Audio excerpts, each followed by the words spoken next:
Hi, everybody. Hello, I'm Ryan. I'm Bethany. And we are Ryan and Bethany Board Game Reviews. And today we're going to talk about Boon Lake. This is designed by Alexander Pfister. The artwork is by Clemens Franz, and it is published by Capstone Games.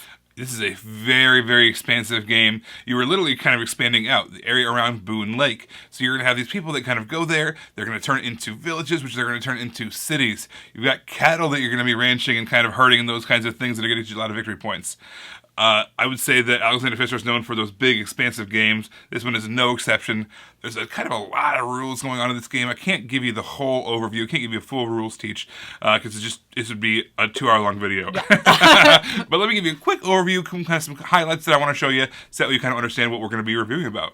Like I mentioned, there's a lot going on in Boon Lake, so I'm going to kind of do this kind of a little bit at a time, giving a really kind of just a brief overview of how everything works in this game. So first off, let's go over the player boards. Everybody has this nice kind of recessed player boards. You're going to get a chance to use your workers. You're going to get a chance to place different cattle and buildings.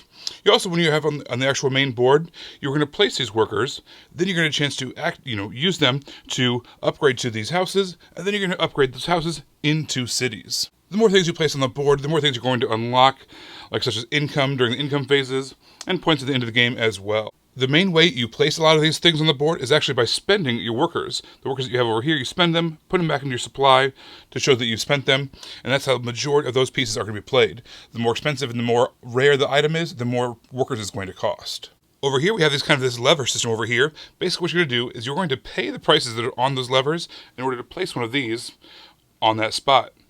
And at various points in the game, you can slide that down in order to take that action. Maybe give you some resources, maybe some discounts, that kinds of things. And again, during the income phase, that's going to reset so you can use it over again. At the top here, we have kind of our income track. We have 2 canoes, and where they are shows what different resources we are currently producing. Right now, we have 2 of the boats on our wood, so we're currently producing 2 of the lumber. We can go downstream for free. So if we wanted to produce, for instance, one of those and one of those, we can do that. Now we're producing one of the silver, one of the blue. If you need to move back upstream, it's going to cost you $2, 2 of the coins. So if we were to go back upstream, that would cost us that much money. You do not actually spend the resources, you just simply show that you are able to produce them by having your boats there. Also, later on in the game, you're going to get a chance to kind of make factories that produce those things. So for instance, we have a lumber mill. We can add that. Now we're producing 2 of the lumber between the canoe and the factory. And same thing, we can keep on upgrading these. If you do it enough times, you can flip it over to where you're producing 2 of that particular resource. The other resource in this game is cards. You're always going to have kind of a hand of cards going on, and these are cards that you can spend for money. You can spend them for a lot of things. In this case, you can spend cards one time to trade 5 cards for 4 victory points, which is fantastic. This is where you need to show that you have those resources that you're producing, and then you might have to spend some money as well. As you can see, you only have 2 canoes, so in order to pay for the more expensive ones like this, you would need to have at least one of the factors out there in order to make a card like that work. And as always, you have to spend the coins as well if it shows any. Some actually have these vases as well. This is another resource that you can gather. It's a lot more rare, but when you spend those, it's usually a pretty cool card that gives you some cool effects. These cards, when you build them, will give you a one-time effect like that. Also, they might have some endgame scoring based off of things that you've built.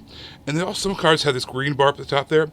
This basically shows that there's an ongoing effect. In this case, every time you build one of those kind of sunrise or sunset cards, you're going to get an extra coin every time you do that. So there's lots of different effects that these cards provide. There's a huge stack of cards. They all provide different abilities, different effects, and you can do lots of cool things in the game. Here is our main board. I've kind of got it turned sideways here so it fits on the frame, but there's a lot of things going on here as well. First of all, we kind of started the board off with some of these little hex tiles based off the number of players. We're going to be able to fill in the rest of the board with these tiles over here. There's 2 basic kinds of tiles. One is the cattle, where cattle are going to be able to be placed, and then you have these mystery tiles here, which are usually places where you can place your workers, which can turn into those other things and be upgraded up to a city eventually. When you place the tile on the board, it has to be adjacent to other tiles, but you get whatever rewards are underneath it. So right there, we have a worker, we cover that up, we're going to get a worker into our supply. There's also benefits on top of the tiles, and if there's ever a white number, that means you're gaining something. If you ever see a black number, that means it's costing you something, and you might gain something else. So for instance, if we built there's currently a white number 3 on that tile, you're going to get 3 gold coins. Over here, there's a black number 12 or a black number 16. We have to pay money to go there, but you're going to be able to get, in this particular case, some income tracks, which is fantastic.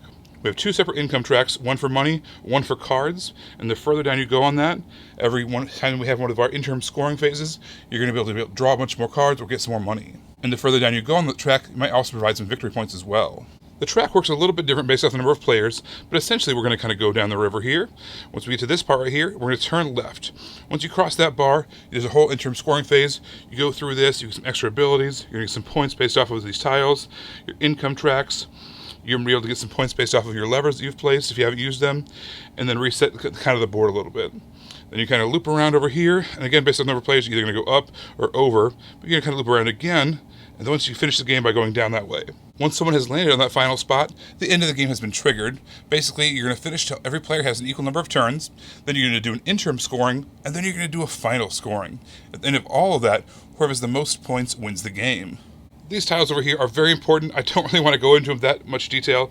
Basically, you're going to get 2 of them at the beginning of the game, and every player is going to get a chance to place one of them down.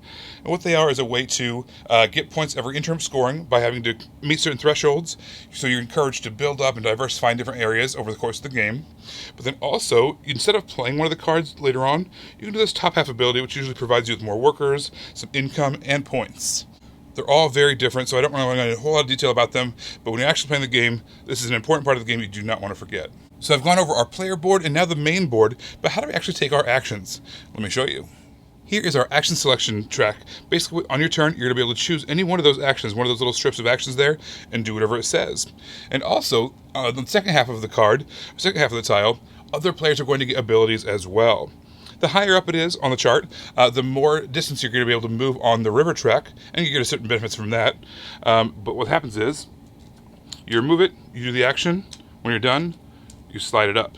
In order to prevent people from doing the same action over and over again, there's kind of a penalty at the bottom here. If you use one of these bottom 2 actions, it might actually cost you some victory points. But who knows, maybe it's worth it in order to do something you really want to do. Pretty much all the tiles allow you to play a card, but what card you can play is based off whatever tile you drew. So this one says you can play or discard a card that has a moon symbol on it. So if here's a card that has that moon symbol on it, we can either play it, paying those resources on the left, or we can discard it to the discard pile and gain $2. Alright, so then we can do our action ability. Then on the other side of this line, this is what everybody can do, including yourself. So this one says everybody can either place a person or do an upgrade, or they can choose instead to play any card. If you ever see that brown card symbol, that means instead of having to be constricted by one of those symbols, you can instead play any card. There is one tile that is so strong that you're not going to do the second half of it. Basically, this one, you get to do the whole first half by yourself, but instead of being able to be included in the second half, if you play this one, everyone else gets to do this but you, because this first half is just so good and so tempting. Again, wherever you take from, you're going to reveal how much distance your boat is going to be able to move along the river, and wherever you land, you take those resources. Maybe it's going to get you some money, some cards, or maybe some upgrades to your plants, vases, workers, all kinds of stuff. This is what runs the whole game, this action selection track here. You want to use your cards as efficiently as possible. You're going to use your money, your resources, your vases, everything that you've accumulated in order to dominate the areas around Boon Lake. You're going to play, again, 4 intermittent scorings and 1 final scoring, and at the end of it all, whoever has the most points wins the game. Does this game have cards? Yes! Does this game have a lot of cards? Yes! There's so many cards in this game. Cards, cards, cards, cards. Now, in the first couple of rounds when we were playing, I did not understand that you're just going to cycle through these cards, and I'm trying to hoard them and trying to figure out what I'm doing. But after you realize that you're just exactly like you make that sound when you play. It's in the rule book. Yeah. Trust me. But anyway, there's so many cards and they do so many different things, and I loved that. I liked that at the end of the game, where people are sitting, there's these piles. You might even have to reshuffle, right? Because of all the cards that you're going through.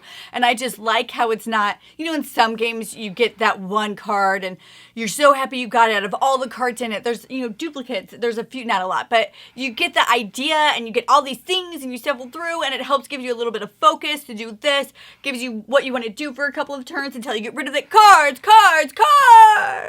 You're kind of constantly shifting your strategy as the game goes on based off what cards you have in your hands. Probably my favorite part about this game was that action selection track. There was those tiles that you had to take out, and you took the action, whatever it was, is a strong action.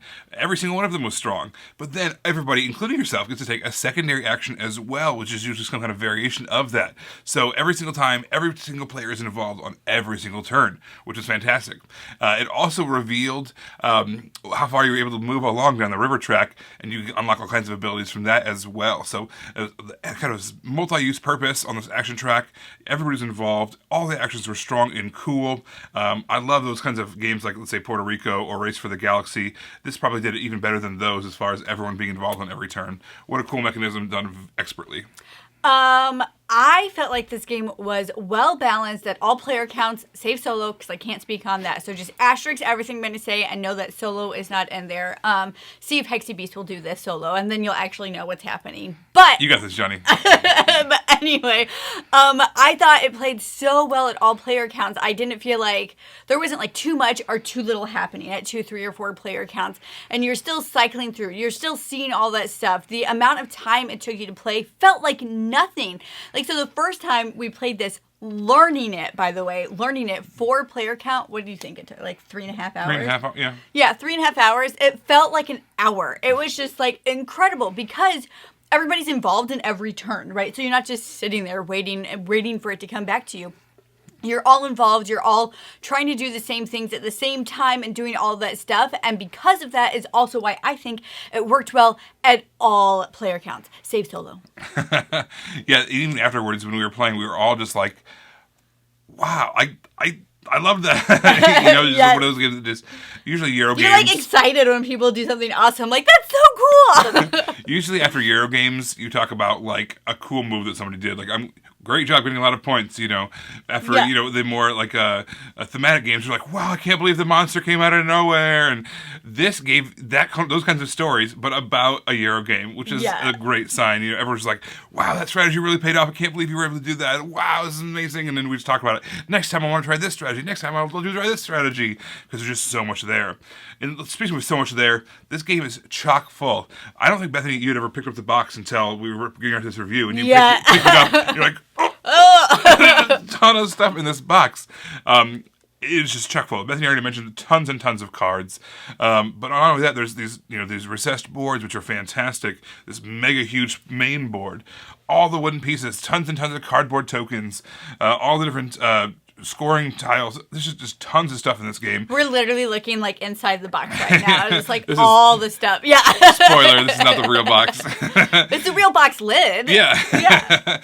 But yeah, you just get a ton of this game, and that provides so much variability. When you have that many different options, you're never going to play the same game twice because you were constantly trying different things and seeing different things in this game.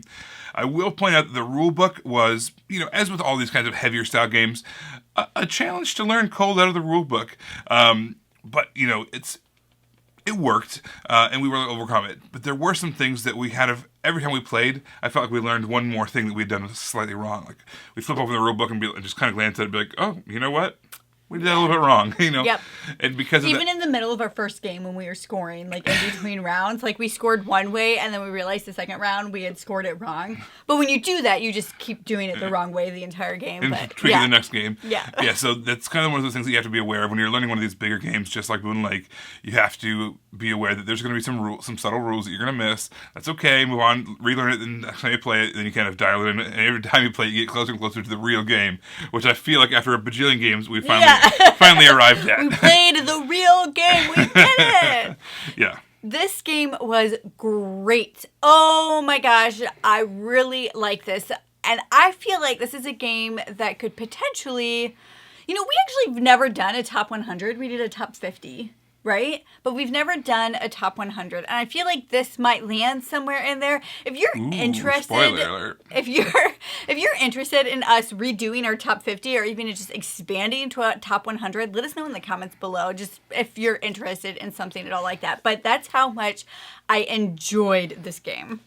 Yeah, again, this is the game I just cannot wait to play it again. Usually those big Euros, those big long 3-4 hour long games, it's like, okay, I'm going to get a chance to play it once, maybe twice a year if I'm lucky, and then you're going to shovel it, forget about it, and then hopefully try to get it out later. Yeah. This game was a game that I was pushing for. This is a game, hey, gather some people up. We're clearing a night. We're playing this game. I made sure it happened because it was just that good. I wanted to make sure it didn't get forgotten about for 6 months and, kind of put in the back of the mind. This is a game that I just kept on wanting to play, and I still right now I want to play it, And this is a very, very strong game. Very open-ended in terms of what you can do on your turns. Lots of different options. And every strategy is viable, and they're all a lot of fun. Everybody, thank you so much for watching. Don't forget to subscribe so you can see our videos as they come out. Until then, you can find us in all of these places. You guys, thanks for watching. We will see you next time. Bye. Bye.